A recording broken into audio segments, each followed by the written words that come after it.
এই আহতদের সুচিকিৎসার ব্যবস্থার দায়িত্ব একে নিতে হবে, এই আহতদের সুচিকিৎসার দায়িত্ব ওকে নিতে হবে। এটা তো কোনো কথা নয়। রাষ্ট্র কেন সেই দায়িত্ব নেবেন? সরকার একটি সিদ্ধান্ত নিয়েছে, তারা একটি নির্বাচন কমিশন ইতিমধ্যে তারা নতুন করে গঠন।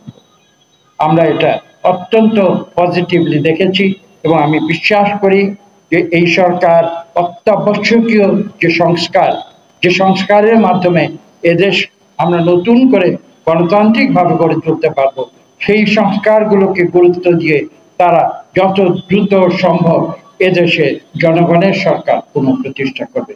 আমার তো মনে হয় না যাদের বিনিময়ে আজকে আমরা বলি দ্বিতীয় স্বাধীনতা পেয়েছি, যারা আত্মত্যাগ করেছেন তাদের পরিবারবর্গের কথাই বলুন, যারা আহত হয়েছেন আজকে এখানে এসেছেন, আপনারা দেখেছেন তাদের সুচিকিৎসার কথাই বলুন, সেখানে আজকে আমাদের কেন দাবি জানাতে হচ্ছে যে যাদের বিনিময়ে আমরা দ্বিতীয় স্বাধীনতা পেয়েছি তাদের সুচিকিৎসার জন্য আজকে আমাদের এখানে এসে দাঁড়িয়ে কেন দাবি জানাতে?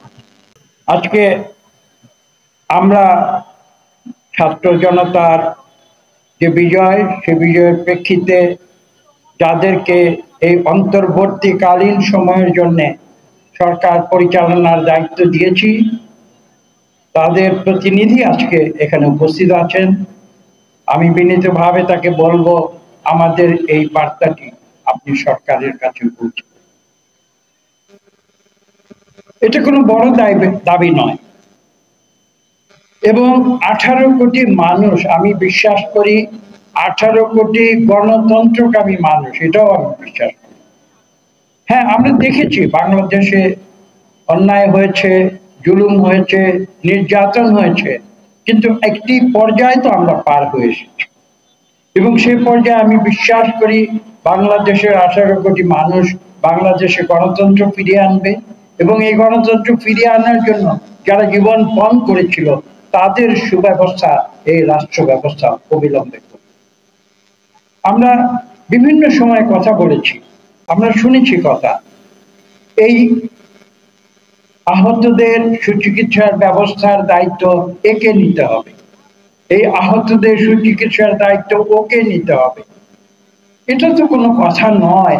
রাষ্ট্র কেন সেই দায়িত্ব নেবেন? তারা তো এই রাষ্ট্র বিনির্মাণের জন্য, একটি মানুষের অধিকার প্রতিষ্ঠা করার জন্য, এদেশে গণতন্ত্রকে ফিরিয়ে আনার জন্য তারা জীবন বাজি রেখে তারা রক্ত দিয়েছে, তারা আহত হয়েছে, নিহত হয়েছে। কাজে আজকে রাষ্ট্রের এই দায়িত্ব নিতে হবে, এটা তো কোনো আলোচনার প্রয়োজন হয়। তাই আজকে আমি বিশ্বাস করব যে আমরা একটা গর্বিত বাংলাদেশের আমরা নাগরিক এবং এই বাংলাদেশ সৃষ্টি হয়েছিল দুটি উদ্দেশ্যে, একটি ছিল গণতন্ত্র, অপরটি ছিল এদেশের মানুষের অর্থনৈতিক সাম্যের অধিকার। আজকে সেই দুই উদ্দেশ্য যদি আমরা স্মরণ রাখি, আমি বিশ্বাস করি এখানে কোনো দ্বিধাদ্বন্দ্ব থাকবে না। আজকের যে সরকার সেটা জনগণের সরকার, জনগণ তাদের উপরে আস্থা রেখে সরকার এবং আমাদের এই আস্থা রয়েছে তারা এই দেশ পুনর্গঠনে নতুন করে বিনির্মাণে তারা নিরন্তর তারা পরিশ্রম করে যাচ্ছে।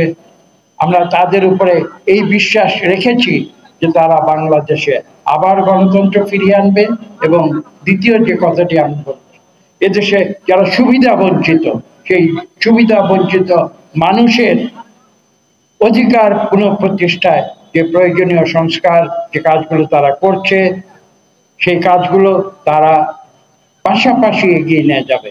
একদিকে সংস্কার চলবে, অন্যদিকে গণতন্ত্র ফিরিয়ে আনার যে প্রচেষ্টা সেটাও চলবে। সরকার একটি সিদ্ধান্ত নিয়েছে, তারা একটি নির্বাচন কমিশন ইতিমধ্যে তারা নতুন করে গঠন। আমরা এটা অত্যন্ত পজিটিভলি দেখেছি এবং আমি বিশ্বাস করি যে এই সরকার অত্যাবশ্যকীয় যে সংস্কারের মাধ্যমে এদেশ আমরা নতুন করে গণতান্ত্রিকভাবে গড়ে তুলতে পারবো, সেই সংস্কারগুলোকে গুরুত্ব দিয়ে তারা যত দ্রুত সম্ভব এদেশে জনগণের সরকার পুনঃপ্রতিষ্ঠা করবে।